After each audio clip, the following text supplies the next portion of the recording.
Hi there, my name is Tanya, and I am a sole trader company owner of Fizazzle. Fizazzle is an entertainment company, and we do a lot of children's and family programs.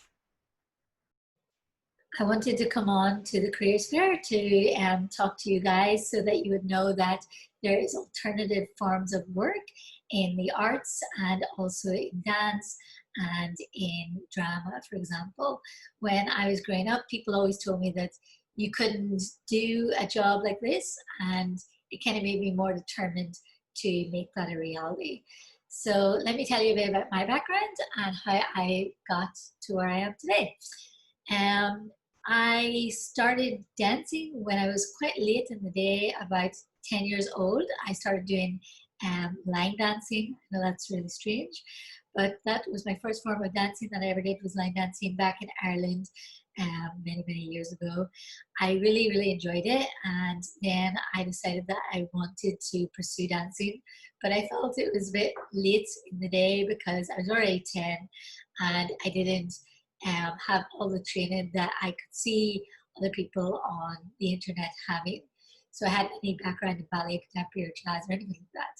But I really enjoyed it, so I thought I would give it a try. I joined a theatre company where they were doing musicals, and I did a big musical of Joseph, and I absolutely loved it.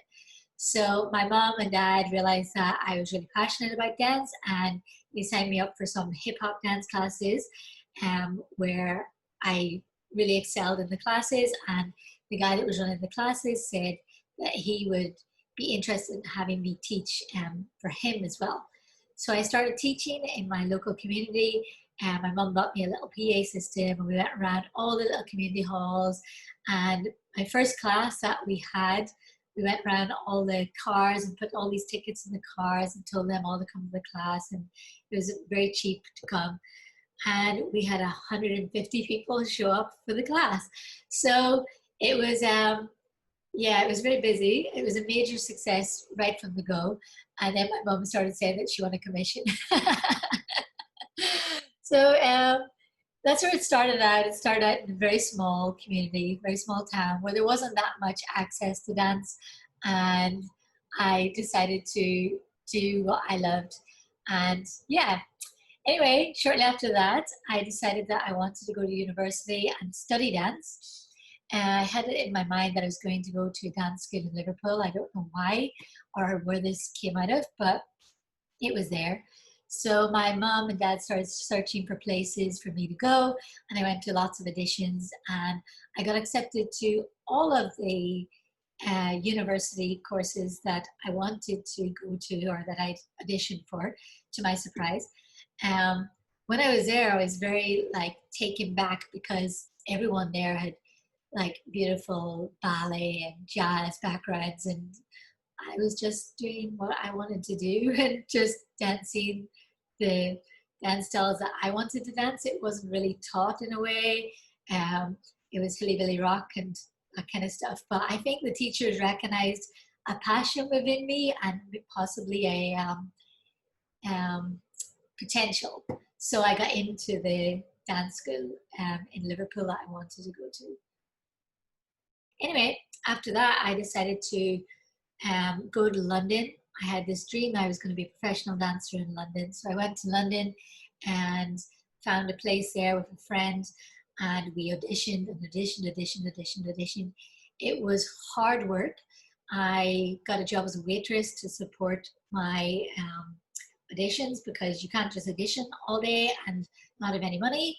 So I was doing waitressing in the evenings and weekends and auditioning all week, trying to get some jobs as a dancer. Auditions were hard. You queue for many, many hours. There's lots of talented, very, very talented and very beautiful, very tall, very technical dancers that go to these auditions.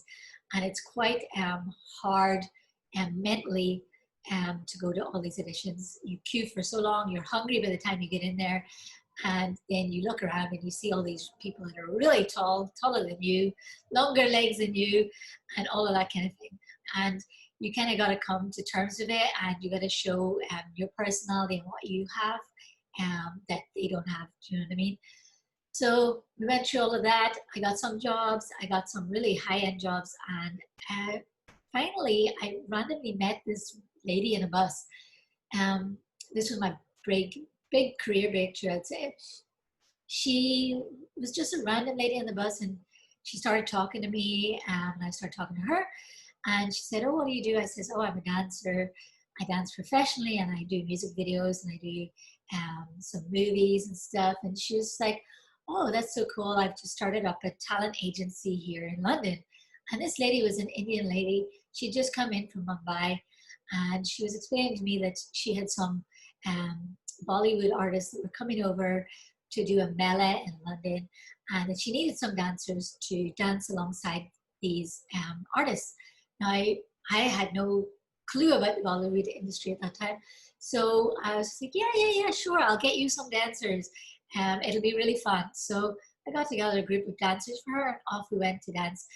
And I didn't know at the time who we were dancing for. I just received some music and was told, choreograph to this music. So we did. And it turned out that we were dancing with Pryianka Chopra, and I didn't know who she was. So she's a massive star, as you now know, in the US, and was a massive star in Bollywood at the time. So yeah, we were performing alongside her and some other artists. Who was it? Ameesha Patel. Um, gosh, I can't remember all their names, but the big Bollywood stars, but we had no clue who they were. Anyway, it was great fun to us. We got paid $50. That's nothing.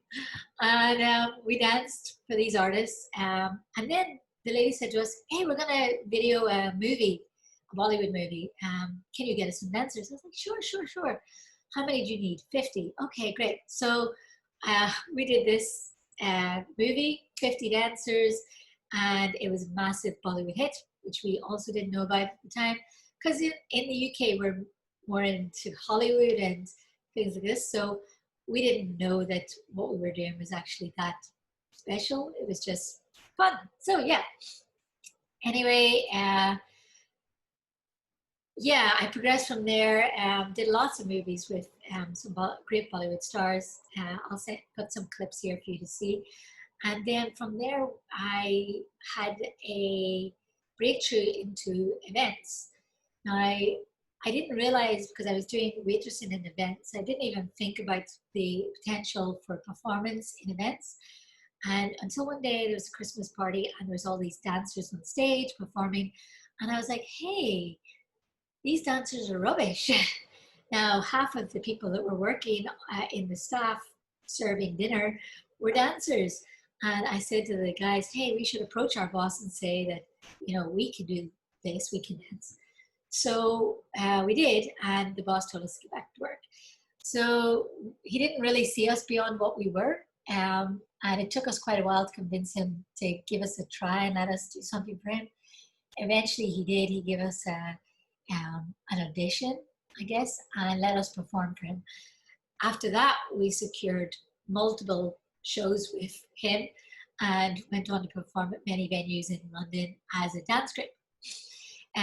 We performed for Bloomberg, we performed for Facebook, we performed for so many big international brands, and it was a lot of fun. Then we had a massive hit with the 2009 economy crisis. And during the 2009 economy crisis, we lost all of our work because it was in events mostly.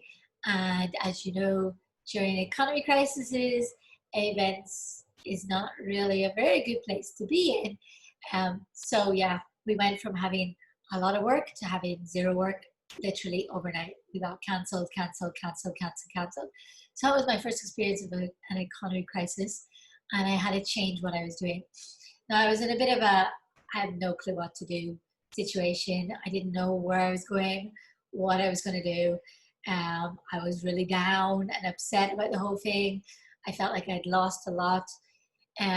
So my mother-in-law at the time, or she wasn't my mother-in-law at the time, my boyfriend at the time's mother said that I should do children's entertainment because people still spend on the children during an economy crisis.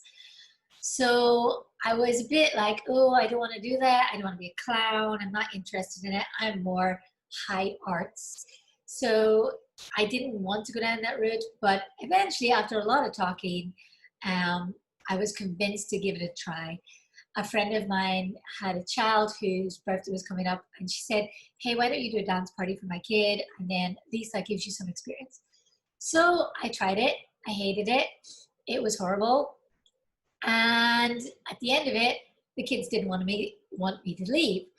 And they were all hugging me and like grabbing onto me and like saying, no, don't leave. We want you to stay. And that made me feel a bit better. I felt like, oh, what I delivered felt rubbish to me. I didn't enjoy it, but there was something that the kids enjoyed. So I left there thinking I'm never doing that again. Anyway, I went on to do it again because another friend said to me that her kid really wanted the same thing as the other kid. So I was like, okay, let's do it again, learn from what I did before and see what I can do better. I spent a lot of time preparing for it, and I went there and I delivered something, and I really enjoyed doing it. And the kids really enjoyed it. There was a lot of feedback from them. Again, they're all like hugging me at the end. They're like, don't leave, don't leave. We want you to stay. So my kids' party business developed out of that. I was really surprised. I was really surprised at it because it took off instantly. I had a lot of bookings. People wanted to have me at their parties and stuff. So it went on from there. I did it in London. I did it in Cardiff. I did it all over the UK.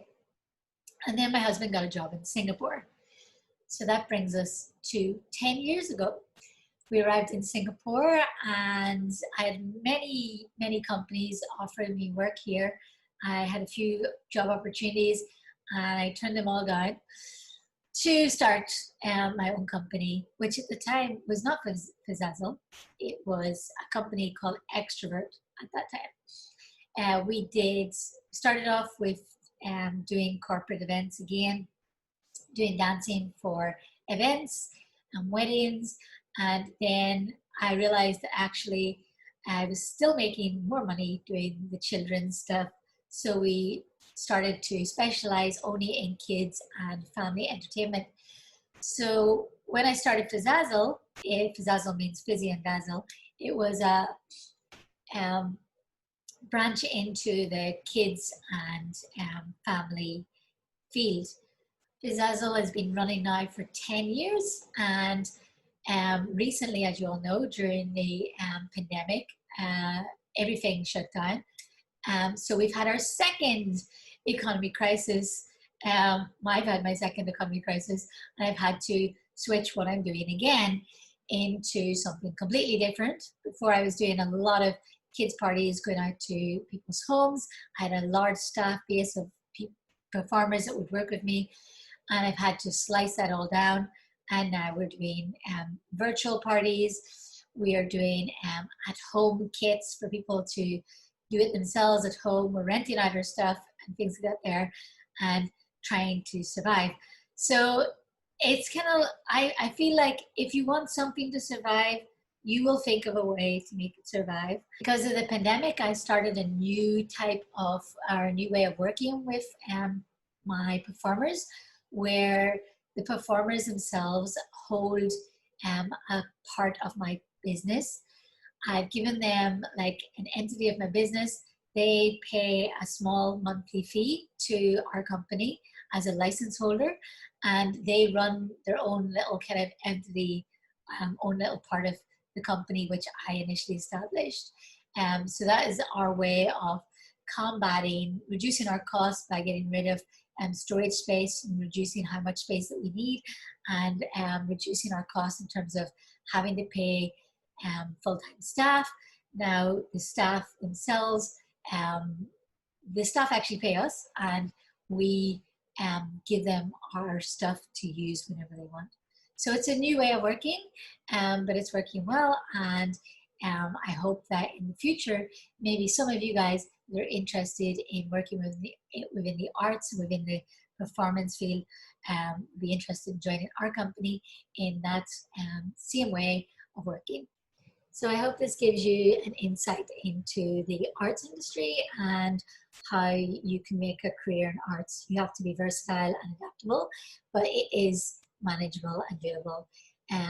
Keep learning and keep trying new things. And I always think that being an artist, you would enjoy doing that.